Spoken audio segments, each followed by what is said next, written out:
Hey guys, Chris Trott here from the TaylorMade Tour team and welcome to Tour Truck Tuesday. This week we are going to talk about a hot topic, bounce on wedges, and how at home in this scenario that we find ourselves in, you can build a picture of what bounce does and how the right bounce might work for your game. We're going to test off a concrete to create a hard surface, last week's mat that we used for iron, loft and lie, and then also a mulched area to try and recreate the bunker shots or any deep rough that we might be in. Stay open-minded. That's the one thing I'm going to ask you when we work through wedges and we work through bounce and you find what's right for you. You must be prepared to experiment. It's something that we see all the time at the Team TaylorMade photo shoots. Players like Rory, John Rahm, Jason Day and Dustin Johnson, they're always experimenting with hand position, with loft, with face angle, and that is something that you must keep in mind before you go straight away to the cookie cutter wedge that you think is going to work in one scenario. The other thing, as you go through last week's iron, loft and lie session, you might want your wedges to play a little bit flatter. Okay, and the reason for that is because a wedge, remember, will be used for chipping, which means the hands will sit somewhat lower than if it's a full swing.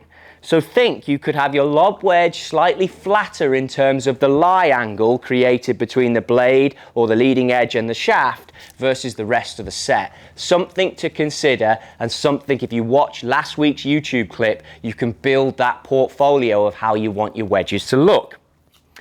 Now, the first test where I always start, and it's good if you have your old wedges on hand, because I don't suggest you do this with your brand spanking out the wrapper My High Toe wedge. But if you start with your old wedge, and I've picked again the My High Toe 4-way camber because it's a super versatile camber for me and I love it. Now, what is camber? What is bounce? It's the angle created, and I've got a mark on the leading edge, but from the leading edge to the back edge, it's the degrees that this angle creates. That's bounce. How's it going to help me? Well, when the club goes into the turf, it's going to help it come out. Or when you're pushing this waist area or sand through, it's going to create a pocket to push the sand and get underneath the golf ball. It's critical for success. You can't just play low bounce wedges if you end up using your lob wedge out of a links turf that has the... Links turf would be hard, but if the sand is heavy, then you want the bounce there in certain areas of the sole to push the sand out. Or, like I say, when you get into a pitch shot off the fairway, off tight stuff like this, you would want less bounce in certain parts of the club. Again, Rory McIlroy alluded to this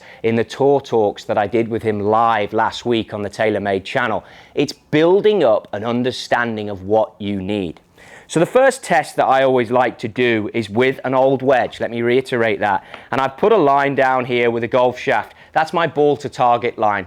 But in this illustration, I'm just going to show it you with a neutral hand position. And by that, I don't mean where I'm leaning the leading edge in, which will then reveal the front part. Or I don't mean where I'm wide stance and I'm putting the hands back, which would reveal the flange and the back part of the bounce. I'm just talking, let's get an understanding of what a neutral position is and what a standard chip shot is, and how that first mark, and you can see it here hopefully, is center sole. So I look from this angle first because it's information coming back to you all the time. It's centered, which is good, the lie angle's good.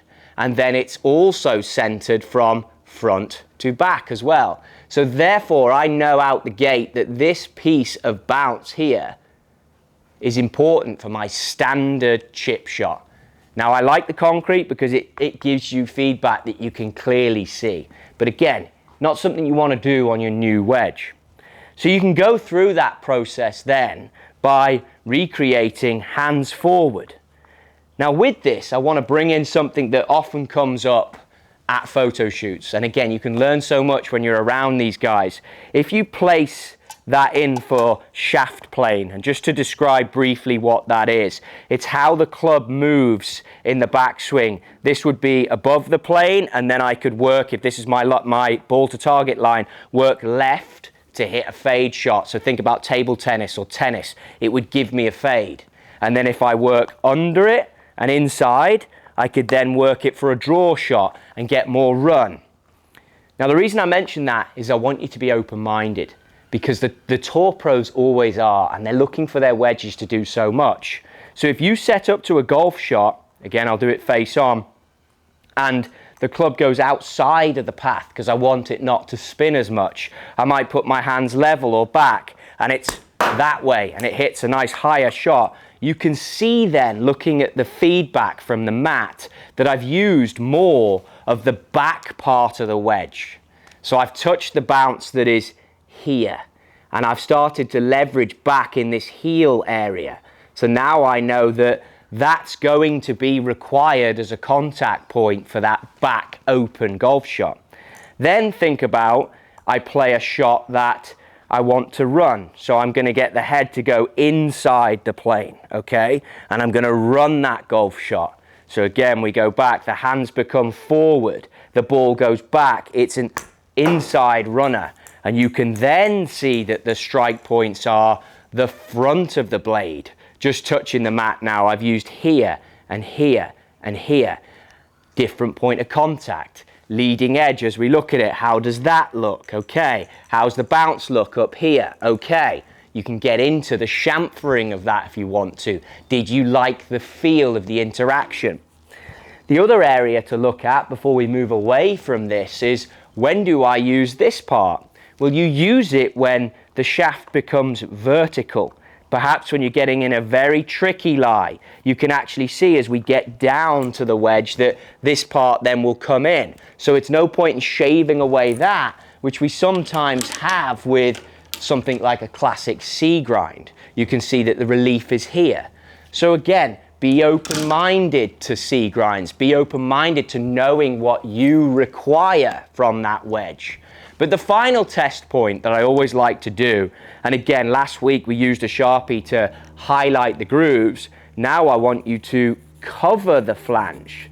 Get that fresh ink on there and start to think about, get the back edge. A lot of tour players take away the back edge. Why do they do that? We'll start to see when you cover this, what areas do I use when it comes to a bunker shot, when it comes to a lob shot. Put fresh ink on there, move yourself into more of a bunker sand environment, set yourself up, get lower.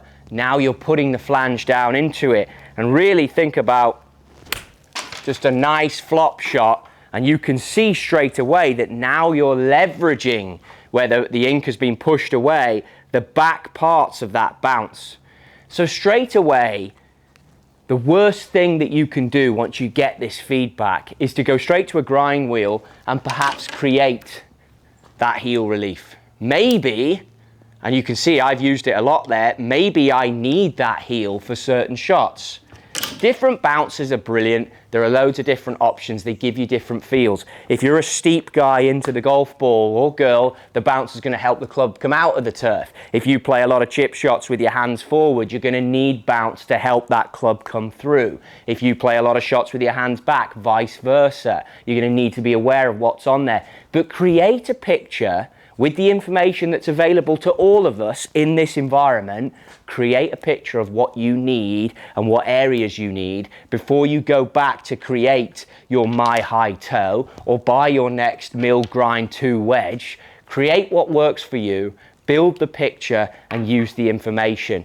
High bounce wedges, like I say, are great if you're in areas that are perhaps more rugged like this and you need the bounce to get through the thick grass. But when you get onto the hard pan, you will need lower bounce stuff. So think about where you need it, think about where you play, build the portfolio, obviously test them out and work with your fitter, but take responsibility. I like to think that that's a big message that's coming out of here. It's not all on the fitter.